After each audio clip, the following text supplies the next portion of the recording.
So we have a question here, 2x upon 3 is equal to 6 upon x. So question फ्रॅक्शन्समध्ये किंवा आपण असं म्हणू शकतो की 2x ला इथं 3 डिवाइड केलं आणि 6 लाही इथं x ने डिवाइड केलं आणि आपल्याला ह्यातून x ची व्हॅल्यू काय येईल हे फाइंड आउट करायचं. सो ह्यासाठी आपण काय करू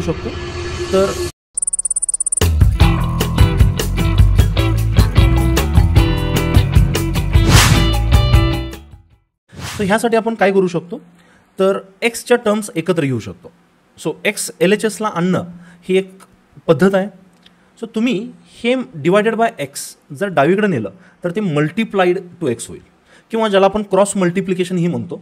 सो तुम्ही ह्या दोघांची जर मल्टिप्लिकेशन केला तो 2x into x it will become 2x square आणि हे डिवायडेड बाय 3 जेव्हा राईट हँड साईडला जाईल ते मल्टिप्लाइड बाय 3 होईल और 3 ह्या 6 ला मल्टिप्लाय होईल. So 3 into 6 that will B 18. Next आपल्याला x आयसोलेट करायचा आहे, मग 2 ला इथून गायब करणं गरजेचं आहे. सो त्यासाठी आपण हे 2 उजवीकडे नेऊया आणि इथं मल्टिप्लाइड असल्यामुळे ते डिवाइड होईल. So x square will be equal to 18 upon 2 that is equal to 9 आणि x square is equal to 9. So कुणाचा स्क्वेअर 9 असतो. So obviously the answer is 3. किंवा आपण असं म्हणू शकतो की x is equal to square root of 9 that is 3. We will take the second question, 4 is equal to 32 by r. आता ह्या क्वेश्चनला तुम्ही लॉजिकलीही सोडवू शकता की 32ला कितीने डिवाइड केलं की 4 येतं. So obviously the answer is 8. But let's solve this question using rearranging. आता तुम्हाला r ही व्हॅल्यू फाइंड आउट करायची. द बेस्ट प्रॅक्टिस इज की त्याला तुम्हाला लेफ्ट हँड साईडला घेऊन जाता येते का बघा. सो r इथं डिवायडेड आहे. So it is like this, 4 is equal to 32 divided by r. तुम्ही हे मनातल्या मनात ऑपरेशन असं इमॅजिन करू शकता. मग r ला जर आपण लेफ्ट हँड साईडला न्यायचं असेल तर इथं हे डिवायडेड आहे ते डावीकडे जाऊन मल्टिप्लाइड होईल and the answer will be 4 into r will be equal to 32. आता r ला आपल्याला फक्त इथंच ठेवायचं आहे आणि 4 ला उजवीकडे नेऊन जाता येतं का बघा. सो 4 इथं मल्टिप्लाइड आहे ते उजवीकडे जाऊन डिवाइड होईल. So r will be equal to 32 by 4 और the answer is obviously equal to 8.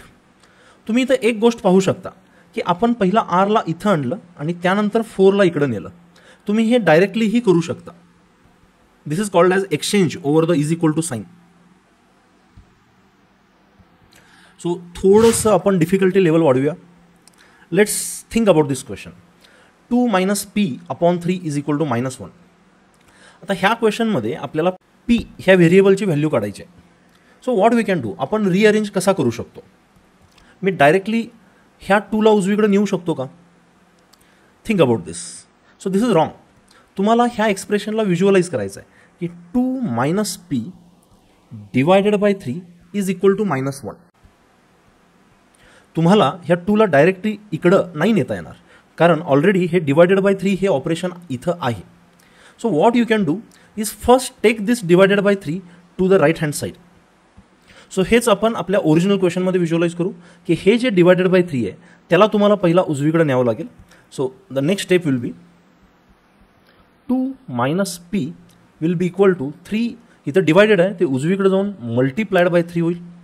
So -1 into 3 that will be -3. Now think about this. आपल्याला p ला फक्त डावीकडे ठेवायचं आहे तर 2 ला उजवीकडे न्यावं लागेल.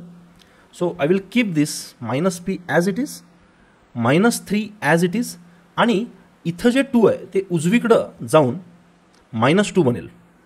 सो -3 -2.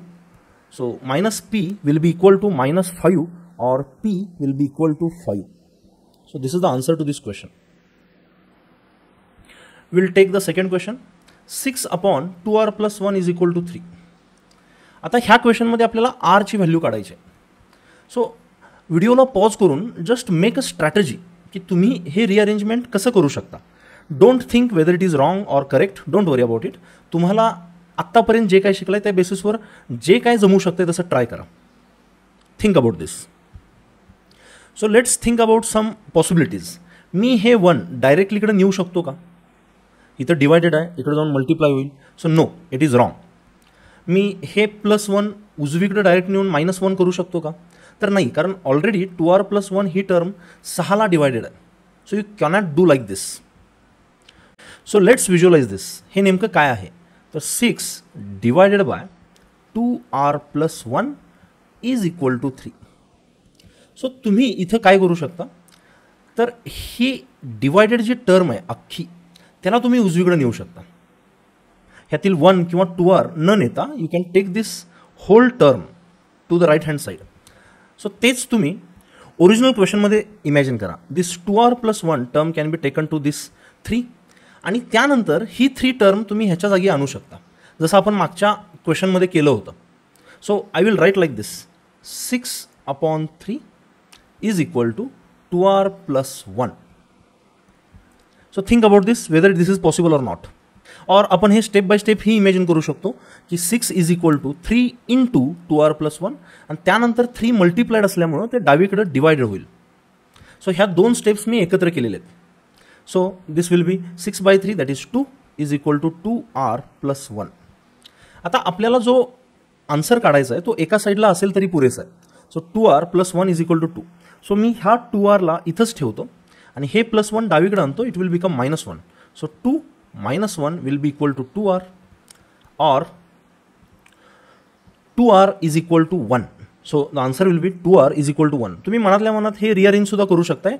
लेफ्ट हँड साईड डावी उजवीकडे आणि राईट हँड साईड डावीकडेही आणू शकताय. So 2r is equal to 1. आता 2 इथं मल्टिप्लाइड आहे ते उजवीकडे जाऊन डिवाइड होईल. So r will be equal to 1/2. So this is the answer. परत एकदा हे सॉल्व करून चेक करा की तुम्हाला हे किती छान जमतंय. So let's move on to the next question. a/2 + 1 is equal to -1. So आपल्याला इथं a ची व्हॅल्यू काढायची आहे. So think about this. a/2 ही एक टर्म आहे, ही दुसरी टर्म आणि ही तिसरी टर्म.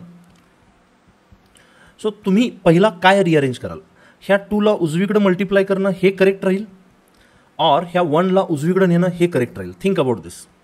सो ऑब्वियसली ह्या 1ला उजवीकडे नेणं करेक्ट राहील. सो a/2 + 1 उजवीकडे जाऊन -1 होईल. So this will B -1 -1. Answer will be -2. मग a/2 इज इक्वल टू -2. आता इथं 2 डिवायडेड आहे ते उजवीकडे जाऊन मल्टिप्लाय होईल. So a will be equal to -2 × 2 और a will be equal to -4. तुम्ही ही व्हॅल्यू परत एकदा a मध्ये पुट करून चेक करू शकताय तुमचा आलेला आन्सर करेक्ट आहे की रॉंग आहे. We will take the next question. 4 - 2b/3 is equal to -4. Again इथं 2b/3 एक अख्खी टर्म आहे. तुम्ही ह्या 3ला इकडे मल्टिप्लाय नाही करू शकत. सो तुम्हाला डावीकडे फक्त 2b/3 कसं राहू शकतं याचा विचार करा.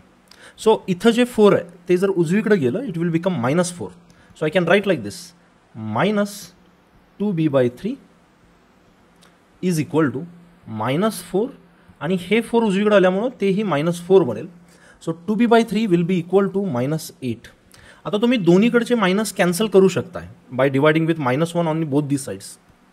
Then the 2b/3 will be equal to 8. आता इथं 3 हे डिवायडेड आहे ते उजवीकडे जाऊन मल्टिप्लाय होईल किंवा इथं 2 मल्टिप्लाइड आहे ते उजवीकडे जाऊन डिवाइड होईल और हे 2/3 फ्रॅक्शन हे बीला मल्टिप्लाइड आहे ते उजवीकडे जाऊन तुम्ही डिवाइड करू शकता. So b will be equal to 8 divided by 2/3 किंवा आपण ह्या डिव्हिजनला मल्टिप्लिकेशनमध्ये कन्वर्ट करू शकतो. आपण हे पाहिलं आहे ऑलरेडी फ्रॅक्शन्समध्ये. So it will look like this and the value of b will come out to be this 2 1 2 4 4 3 12. So तुम्ही ही व्हॅल्यू परत एकदा इथं पुट करून चेक करू शकता whether the answer is correct or not. Like 2 × 12 that is 24 24/3 that is 8 4 - 8 that is -4. So correct b is equal to 12. We will take one more question. So 2 × m-1 is equal to -1. So ह्यातलं आपल्याला m ची value काढायची. So think about दिस. तुम्ही काय काय ट्रान्सपोजिशन्स काय काय रिअरेंजमेंट्स करू शकता. -1ला उजवीकडे नेलं तर ते करेक्ट असेल का, 2ला उजवीकडे नेलं तर ते करेक्ट राहील का. Think about this. So m-1 ही एक अख्खी टर्म आहे. त्यातून तुम्ही -1 डायरेक्टली इकडे नेऊ नाही शकत जेव्हा एक ॲडिशनल मल्टिप्लिकेशन बाहेर आहे. सो तुम्हाला जर हे डायरेक्टली असं असतं m-1 इज इक्वल टू -1 तर तुम्ही -1ला उजवीकडे नेऊ शकला असता. हे 2 m-1 ह्या टर्मला मल्टिप्लाइड आहे. सो तुम्ही पहिला ह्या 2ला उजवीकडे नेऊ शकता divided by 2. So the step will be like this m-1 will be equal to -1/2. You can do this. आता हे -1 तुम्ही उजवीकडे नेऊ शकता. It will become +1. So the next step will be m is equal to -1/2 + 1. आता तुम्ही या फ्रॅक्शनचे additions करू शकता किंवा तुम्ही हाच क्वेश्चन ब्रॅकेट मल्टिप्लाय करूनही करू शकता. Like 2 × m that is 2m, 2 × -1 that is -2, आणि मग तुम्ही त्याला पुढे सोडवू शकता. सो सध्या हे ब्रॅकेट्स जेव्हा तुम्ही क्रॉस मल्टिप्लाय करून ॲड कराल, like 1/1, so this is -1 + 2 upon 2 × 1 that is 2. So -1 + 2 that is +1/2. So m ची व्हॅल्यू येईल 1/2. सो आता पुढचा क्वेश्चन ही तसाच आहे, पण आपण ह्या क्वेश्चनला -3 उजवीकडे न नेता ब्रॅकेट मल्टिप्लिकेशनने सोडवू. So let's simplify the brackets first. -3 × 2n that will be -6n, आणि -3 × -1 that will be +3 is equal to 12. So आता आपल्याला n ह्या नंबरची व्हॅल्यू काढायची आहे. सो तुम्ही +3 उजवीकडे नेऊ शकता. So -6n is equal to 12 - 3.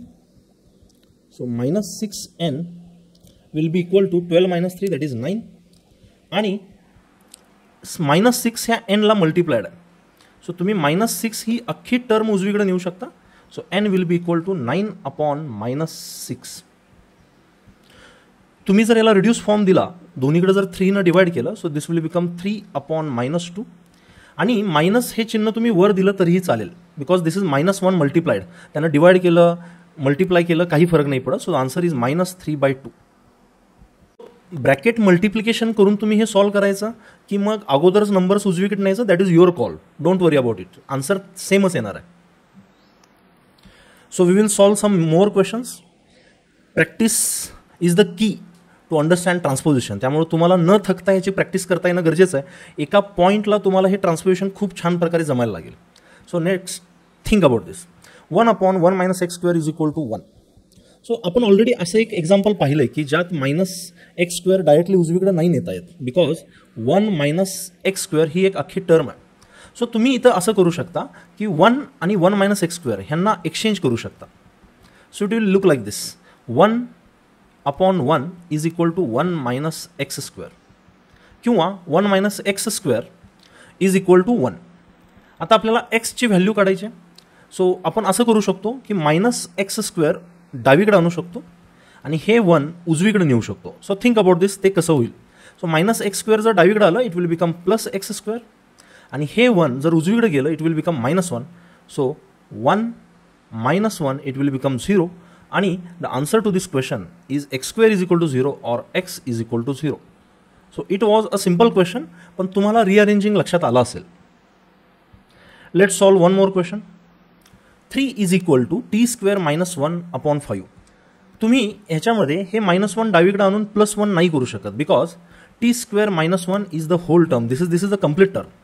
मग तुम्हाला ती तशीच उजवीकडं फक्त तेवढीच टर्म राहिल्यानंतर तुम्ही -1 डावीकडे आणू शकता.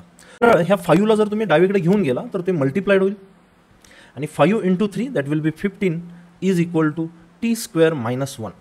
नाव उजवीकडं ही फक्त एकच टर्म राहिली आहे, त्याला तुम्ही आता रिअरेंज करू शकता की हे -1 जेव्हा डावीकडे जाईल, it will become +1. So 15 + 1 will be equal to t², और t² will be equal to 16. So t² will be equal to 16. आता टीची व्हॅल्यू काढताना दोन्हीकडे आपण जर स्क्वेअर रूट घेतला तर t will be equal to √16, और answer is equal to 4. So आता आपण व्हिडिओच्या लास्ट पार्टकडे आलो आहे. इथं काही स्क्वेअर रूट्स तुम्हाला बघायला मिळतील आणि आपण त्याप्रमाणे प्रॅक्टिस करू. So let's take the first question. 1 is equal to √(c²- 3). So इथं तुम्ही विचार करा की -3ला मी डावीकडे नेलं तर ते +3 बनू शकतं का? Is it possible or not? So no, it is wrong. कारण c² - 3 ही एक अख्खी टर्म आहे जी स्क्वेअर रूटच्या आत आहे. जर इथं असं असतं 1 इज इक्वल टू √(c²- 3), तर हे c² वेगळी टर्म असती, 3 वेगळी टर्म असती, तुम्ही याला इकडे नेऊ शकला असता. So what we can do about this? So अशा केसमध्ये जेव्हा तुमचा नंबर किंवा अख्खं एक्सप्रेशन अशा स्क्वेअर रूटच्या अंधाराखाली असतं, त्यावेळी तुम्ही दोन्हीकडे स्क्वेअर करू शकता. So squaring on both the sides. आणि हे करताना खूपदा तुमच्याकडून चुका होऊ शकतात, which is natural. Don't worry about this. पण तुम्हाला मेथड्स लक्षात असू देत. सो 1चा स्क्वेअर हा 1च राहील, आणि हा स्क्वेअर रूट निघून जाईल. So it will become c² - 3. आता उजवीकडे फक्त ही एक टर्म राहिली आहे, मग तुम्ही ह्या -3ला डावीकडे नेऊ शकता. सो 1 -3 डावीकडे आल्यामुळे ते बनेल +3, that is 1 + 3 is equal to c², or c² is equal to 4. आणि c ची व्हॅल्यू काढताना तुम्ही दोन्हीकडे स्क्वेअर रूट टाकू शकता आणि त्यामुळे c ची व्हॅल्यू बनेल 2. So this is the answer to this question. Coming to the last question, 2 is equal to 1/√d. So आपल्याला इथं d ची व्हॅल्यू फाइंड आउट करायची आहे. पण d जर तुम्ही पाहिला तर रूटच्या आत लपला. इथं हा 2 प्रकारे सोडवू शकतो. आपण दोन्हीकडे स्क्वेअरिंग करू शकतो किंवा पहिला ह्या दोघांना एक्सचेंज करू शकतो. So let's square on both the sides. So it will become like this. 4 is equal to 1चा स्क्वेअर हा 1 बनेल आणि √d चा d बनेल आणि मग तुम्ही ह्या दोघांना एक्सचेंज करू शकता. So the d will be equal to 1/4. और तुम्ही ह्या दोघांना अगोदरच एक्सचेंज करून घेऊ शकता. So it will become √d is equal to 1/2 आणि मग दोन्हीकडे स्क्वेअर केल्यानंतर d इज इक्वल टू 1/2चा स्क्वेअर असतो 1/4. So answer remains same. So I hope आजच्या लेक्चरमध्ये एक्सप्रेशन्स रिअरेंज कसे करायचे हे तुम्हाला समजलं असेल. जर व्हिडिओ आवडला असेल तर नक्की लाईक करा, सबस्क्राईब करा, शेअर करा. थँक्यू.